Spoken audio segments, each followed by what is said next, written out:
আসসালামু আলাইকুম, ঈদ মোবারক সবাইকে। আশা করি আপনারা সবাই ভালো আছেন, আমরাও বেশ ভালো আছি।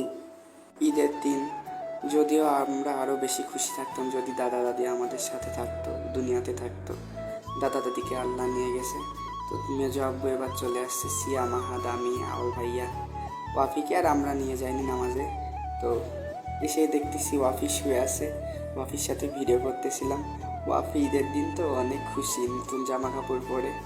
তারপরে আব্বুকে বাইরে নিয়ে ঘুরতে যাই, বাড়ির সামনে ছিল আর কি। আব্বুর সাথে ওয়াফি দুষ্টু দুষ্টু করতেছিল, হাঁটাহাঁটি করতেছিল। আব্বু ওয়াফিকে গোল গোল ঘোরাচ্ছিল, হাঁটি হাঁটি পাপা করে ঘুরাই নিয়ে বেড়াচ্ছিল। তো ঈদের দিন নতুন পাঞ্জাবি পরেছে, পায়জামা, জুতা। আপনারা সবাই কমেন্টে জানাবেন ওয়াফিকে কেমন লাগতেছে আজকে।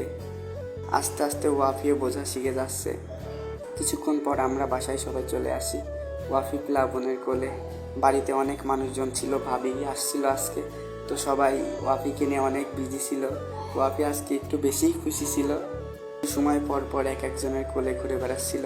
এই যে ভাবি ওয়াফির সাথে হ্যান্ডশেক করছিল। তারপরে আওয়াল ভাইয়া ওয়াফিকে নিয়ে ঘুরতে গেছিল হরিপুরের ট্যাগে, এটাকে মিনি কক্সবাজারও বলে অনেকে।